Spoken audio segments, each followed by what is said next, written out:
Hello, welcome back to Math 152. Today's lecture is going to be covering section 2.1, graphical summaries for qualitative data. Our objectives for today, we're going to construct a frequency distributions for qualitative data. We have to discuss what frequency distributions are. Then we're going to take it and use that information to construct bar graphs and pie charts. So frequency distribution. There's two things we need to know. So we're going to be talking about qualitative data today. So qualitative, you recall, was just categories. We're talking about like red, blue, green, yellow, something that we could name, Ford, Chevrolet. So we want to take a survey, and we just want to find out a certain number who prefer. So we're going to count the number of people who select that category.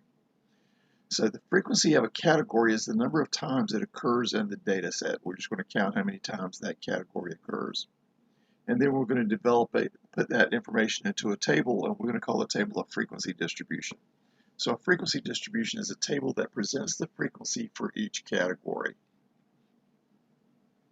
Here's an example. Here's a frequency distribution of what we're going to do is we develop a frequency distribution. This is a retailer accepts 4 types of credit cards and lists the types used by the last 50 customers as follows. So we're going to have our data. Here's our categories. They're either going to be using Discover, Visa, American Express, and so forth. Okay, so what we would like to do is go through, count up each one of those, and then put them in a table as we're about to get ready to show. So here's the frequency distribution. We've got it listed under the header type of credit card. We've got the MasterCard, Visa, American Express, and Discover. And now we've taken all that information in that table just as a list of credit cards and put them so that we've counted them. MasterCard occurred 11 times, Visa occurred 23 times, American Express occurred 9, and Discover occurred 7 times. Okay. So that frequency distribution displays how many observations are in each category, and sometimes we are interested in the proportion of observations in each category. The proportion of observations in a category is called the relative frequency of the category. So we had the frequency, which was the actual number, and the relative frequency, which is the percentage. To calculate the relative frequency, we're just going to sum up all the frequencies, which are just the number in the survey, if you would, divided by that particular category's frequency, divided into that particular category's frequency. So for our case, here's what we've done. We've added up all the frequencies in the categories. Remember, they said they were 50, so we just add them up to make sure that we got all the data. There's the 50. And then we're going to calculate the relative frequency as that frequency, the 11, divided by the 50, the total, gives us 0.22, or 22%. The 23 for Visa, 23 divided by the 50 gives me 0.46, or 46%. American Express occurred 9 times out of the 50, which is 18%, and then the 7 out of the 50, which is the 14%. So then we're going to go through and construct bar graphs with this, and let's talk about this for a few minutes, and I'm going to go to Excel and show you how to build this stuff. So a bar graph is a graphical representation of a frequency distribution. A bar graph consists of rectangles of equal width with one rectangle for each category. The heights of the rectangles represent the frequencies or relative frequencies of the categories. Okay, so at this point, I'm going to stop for a second. I'm going to go into an Excel worksheet. I'll go ahead and blow this up for you. And I've went ahead and imported our data down here. Here's our credit cards. Here's all the way down. I put them in here. And the reason I do it in Excel is because Excel has nice features that get us to be able to do things like count categories. So here I've just dissected this down. Here's the things that we occurred. And I put it into the order that was in this our PowerPoint. MasterCard, Visa, American Express, and Discover. I typed it in exactly the way that they occurred over here. And when I did the frequency, I didn't go through and count how many times I saw MasterCard. I let Excel do it for me.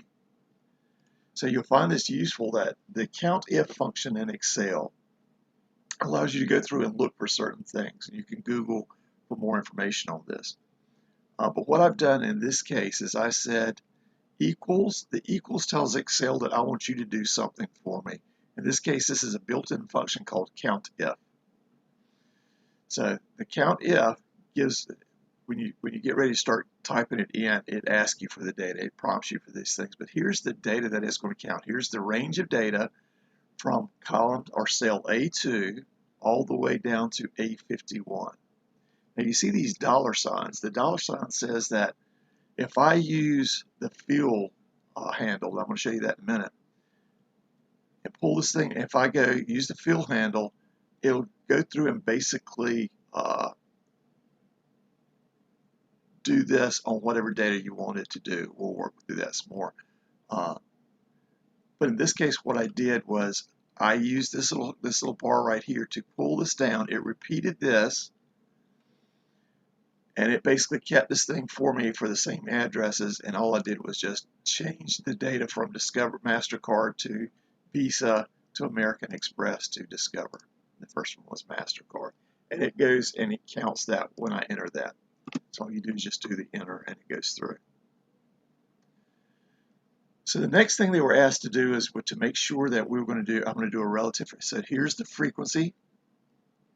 I'm going to do the relative frequency, but I need to do the sum of the data. So all I'm going to do is just highlight this, and there's several ways I can do it. I could go down here. I want to do the sum of these things. So I could put an equal sign down here in this cell and say equal 11 plus 23 plus 9 plus 7. But I'm going to do this auto sum feature, and I'm going to click, and it gives me the sum from there. And the 50 was indeed what we were looking for. So the relative frequency, remember I did, I want to say equals for Excel to calculate this for me. And I'm going to click on that to say, get the number that's in that cell. So all I want to do is one calculation, and I'm going to use the fill handle. I'm going to show you how that's going to work with this one. Divide by 50, because I always want it to be divided by the 50. It calculates, but now I'm going to go grab this fill handle. I'm going to drag it down, and look what happens. I originally started with E2. Here it automatically increments to E3, E4, E5. It knows that I want to do those calculations with that fill handle, and it does it for me. Now again, I want to do this auto sum just as a check for myself. All relative frequencies should add up to 1, and if we did this represented as a percentage, it should be equal to 100%. Now I could change the format of the data the way it's shown just by hitting % in Excel. Here's the percentages. I can add decimal places, so in case we needed more, if we needed to the tenths or the hundredth spots, that we could have those, but those were all frequencies from there. Okay. So once I get that, now here's the bar chart. All I want to do is just highlight all of my data and let Excel build my bar chart for me. So I go Insert. Recommended charts is the way that I would recommend going. Here's a pie chart. We'll talk about that in a few minutes. Here's my frequency. That's the one that I want. And there's my frequency chart, my frequency bar chart.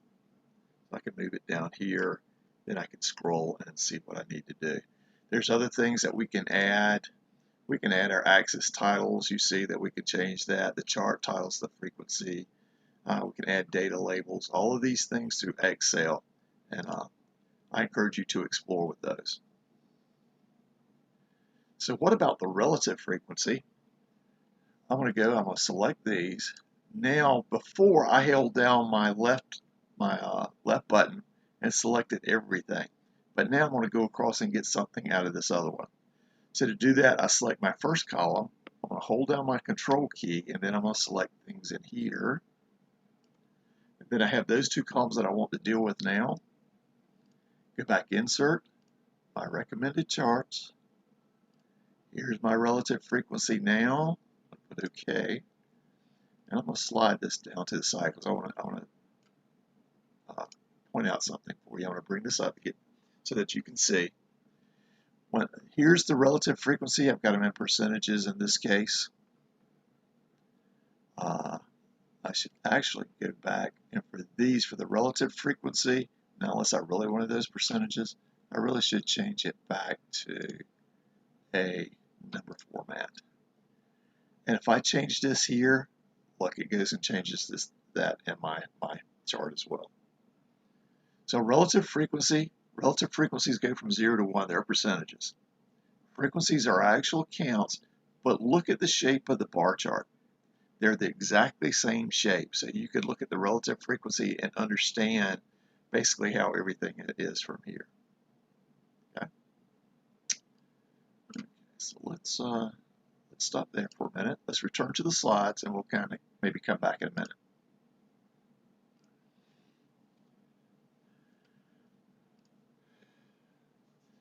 So that was our bar graphs. We had both for our frequency distribution. We did a graph for our frequency distribution, and then we also did for the relative frequencies. And that's their versions of it as well.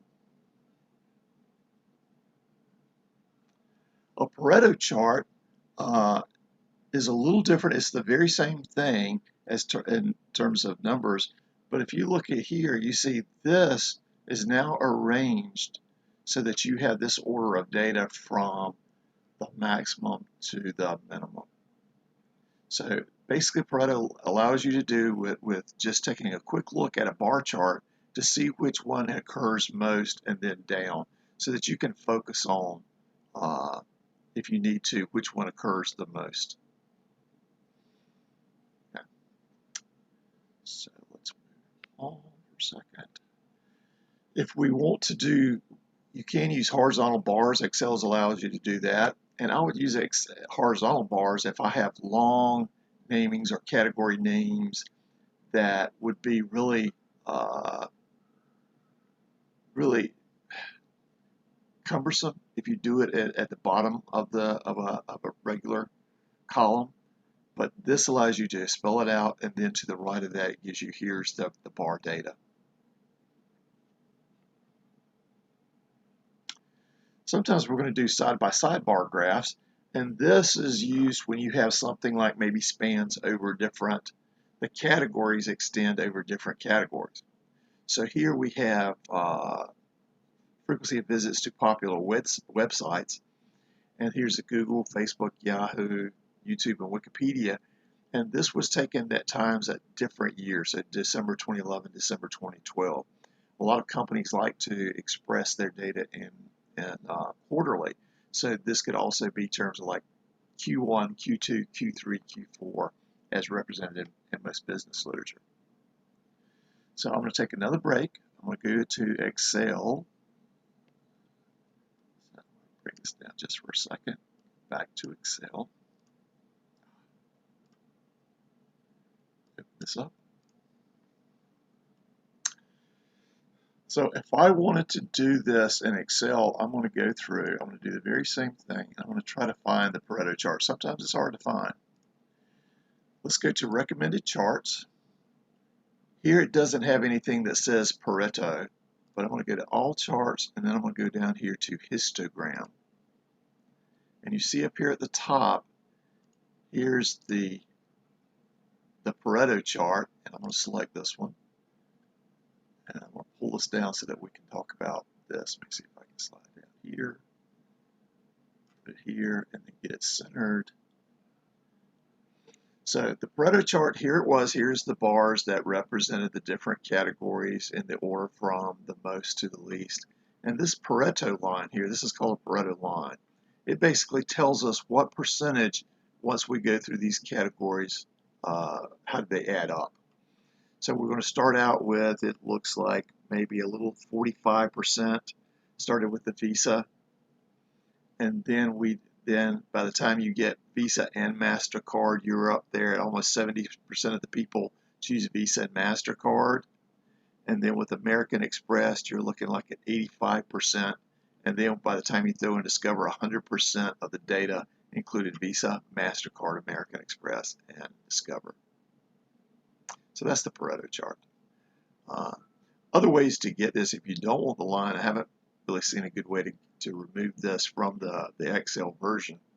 but you could go up here and then sort on this data and then basically have it from top to bottom.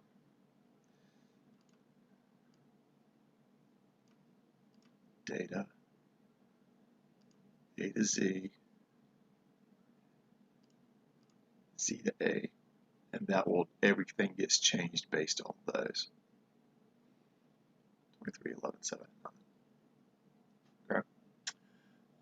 So let's go back to our slides.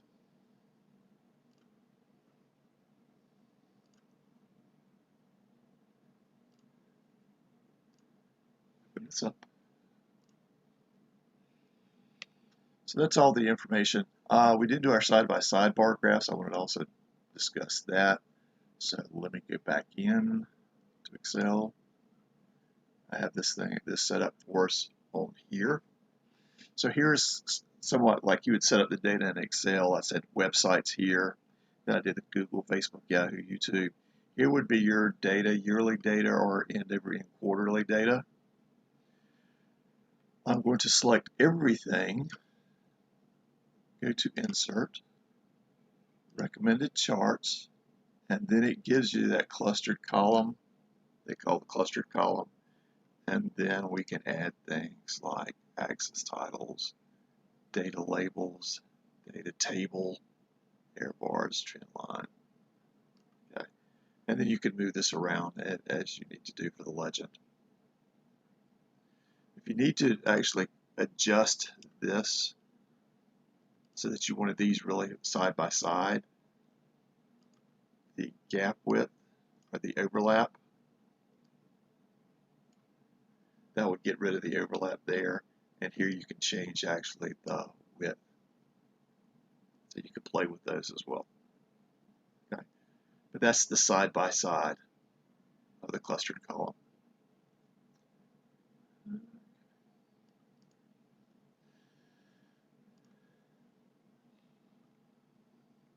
So pie charts, so the pie chart is just an alternative way to display bar graph data, but it gives you a nice little visual representation in terms of a pie, where you can visually look and see, just like the Pareto, kind of give you the idea of where the most was, where the next category frequency was, relative frequency, all the way down. You can quickly look at this. So that relative frequency, if you have the relative frequency, you can do it in the pie chart and do that as a percentage, and we can build that in Excel. So here, let me read this thing through for you. A pie chart is an alternative to the bar graph for displaying relative frequency information. A pie chart is a circle which is divided into sectors, one for each category. Remember, we're talking about categorical data or qualitative data, not quantitative. The relative sizes of the sectors match the relative frequency of the categories. I'm going to show you that in a minute. For example, if a category has a relative frequency of 0.25, the sector takes up 25% of the circle, and then here's the pie chart for that data. So let's get back out here. Let's go back to our Excel. Go back to sheet 1. And our same thing here, I want to select, hold down my control key because I want to select this other column over here. Recommended charts, and it knows there's a nice little relative frequency for our pie chart. So I'll pull this down. Let's go to this side, put that right there. There's our relative frequency, and we can do things like data labels, different kinds. How do we want those data labels? Do I want it in the center, inside out, outside in? Data callouts, I can put it like that. Then there's other options. I encourage you again to explore those. That's our pie chart. What if we were doing those by hand though? How about if I needed to know what angles to actually generate this by hand? I didn't have Excel handy and I wanted to know. I'm going to go back up here to our chart. Remember we did the frequency. I did the count is to get all my data, the frequencies. In my relative frequencies, I said choose what's in that cell, divide it by 50. I did the pull down to get me all the O through here. Now I'm going to kind of do the same thing to get my pi angle. We have to recall that a circle has 360 degrees. So what I'm going to do is generate what angle would represent 46% of 360 degrees. So it's equal to, Excel do this calculation for me, take what's in there, 0.46, and multiply it times 360, that's 360 degrees, and that would give me an angle of 165.6 degrees. So that would be that angle that I would need to draw it by hand. And now, let Excel do this work for me. I'm going to grab that little fill handle. You see where that little square is. Let me kind of open this up. See if I can open that up a little bit. All right.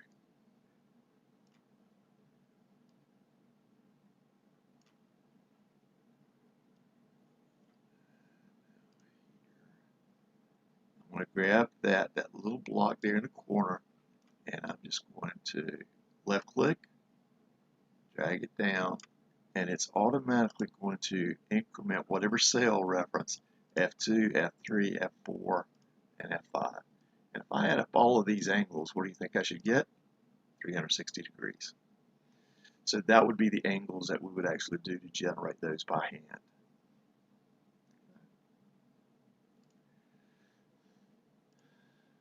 So here, down a little bit. Continue on.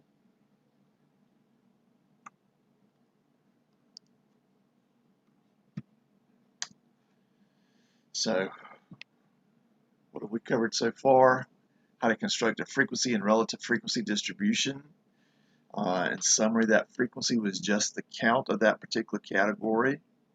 The relative frequency was just the percentage of that category. So I took the frequency divided by the sum of all the frequencies. How to construct and interpret bar graphs, including Pareto charts. That was from max to min from the category, so that I could look and immediately go from left to right to see which one occurred the most in the next and the next down. Bar graphs with horizontal bars, you remember when we used those? That was when they had long names that we wanted to do either several kind of clumped together categories, and we wanted to put more information there. So we used those with horizontal bars. All of that names was along to the left. Side-by-side bar graphs, that gave us year-over-year data or quarterly data, as I'm most comfortable with. Okay, and then how to construct and interpret pie charts. I hope this has been instructive for you. See you next time.